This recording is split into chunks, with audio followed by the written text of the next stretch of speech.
نبی صلی اللہ علیہ وسلم نے فرمایا بخار ہو جائے تو اس کو برا نہ کہو، کیونکہ بخار آدمی کے گناہ اس طرح دور کرتا ہے جس طرح بھٹی لوہے کے میل کو دور کرتی ہے۔ نبی صلی اللہ علیہ وسلم کا ارشاد ہے اللہ تعالی مسافر اور مریض کو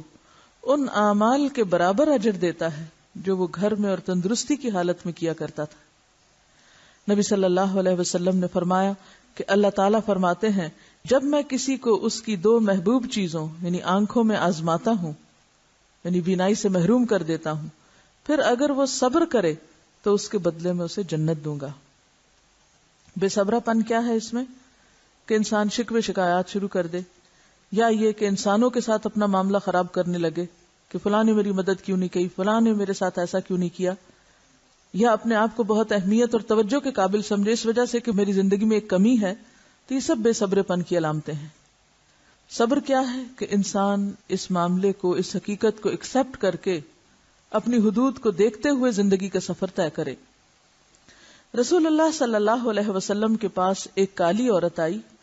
اور عرض کی کہ مجھے مرگی کا دورہ پڑتا ہے اور میرا سطر کھل جاتا ہے، آپ میرے لیے اللہ سے دعا کریں۔ آپ نے فرمایا اگر تو صبر کرے گی تو تیرے لیے جنت ہے، اور اگر چاہے تو دعا کیے دیتا ہوں۔ وہ کہنے لگی میں صبر کروں گی۔ پھر کہا میرا سطر کھل جاتا ہے، اللہ سے دعا کریں کہ وہ نہ کھلے، یعنی میں بے پردہ نہ ہوں۔ چنانچہ آپ نے اس کے لیے دعا فرمائی۔ اس کا یہ مطلب نہیں کہ تکلیف آنے پہ دعا نہیں کرنی چاہیے، لیکن مقربین کا صبر کیا ہوتا ہے کہ وہ یہ نہیں کہتے کہ اللہ تکلیف دور کر دے، وہ کیا کہتے ہیں ربی انی مسنی الضر وانت ارحم الراحمین، یعنی اپنے لیے اتنا بھی کچھ مانگنا ان کو یوں لگتا ہے کہ جیسے شاید اللہ تعالیٰ سے شکوہ ہو جائے، اس قدر محتاط ہوتے ہیں۔ اور دوسری بات یہ کہ آپ مستجاب الدعوات تھے، اگر آپ اس کے لیے دعا کرتے تو وہ بالکل ٹھیک ہو جاتی، لیکن اتنی زندگی وہ تکلیف میں گزار چکی تھی، تھوڑی اور باقی تھی، تو آپ نے صبر کی تلقین کی کہ باقی بھی ایسے ہی گزار لو، اس کے بدلے میں جنت ہے۔ تو اس نے جنت کے شوق میں اس تکلیف کو گوارا کر لیا۔ اور آپ کے زمانے میں ایسے واقعات کا ہونا اور آپ کا ایسا طرز عمل اختیار کرنا بعد والوں کے لیے ایک مثال ہے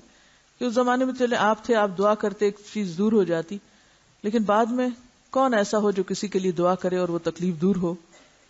تو ایسے موقع پر جس انسان کی ایسی بیماری جسے دائمی مریض کہا جاتا ہے، یا وہ بیماری جو اسے موت کے منہ تک لے جانے والی، تو اس بیماری کو بھی صبر کے ساتھ انسان اس لیے برداشت کرتا چلا جائے۔ یعنی کچھ بیماری ہوتی ہیں نا جن کے بارے میں انسان کو پتہ چل جاتا ہے کہ یہ اب میرے سے نہیں چھوٹیں گی جب تک کہ میری زندگی ختم نہ ہو جائے، تو ایسے پر انسان صرف یہ سوچ لے کہ مجھے اس کا رونا نہیں رونا، واویلا نہیں کرنا، ہائے ہائے نہیں کرنی، بس اس کو صبر کے ساتھ برداشت کرنا ہے اور اسی کے ساتھ انسان نبھاتا چلا جائے۔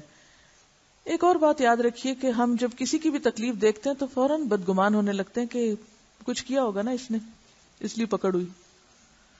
اس وقت بھی یہی سوچیں کہ پتہ نہیں اللہ نے اس کو اس تکلیف کے ذریعے کیا بھلائی دینا، تو یہ مثبت سوچ ہے۔ اور اگر آپ یہ سوچنا شروع کر دیں کہ میں ہی کیوں اور دوسرے کی پکڑ ہو گئی ہے، تو یہ طرز عمل منفی طرز عمل ہے اور جس سے شر کے سوا کوئی نتیجہ نہیں نکلتا۔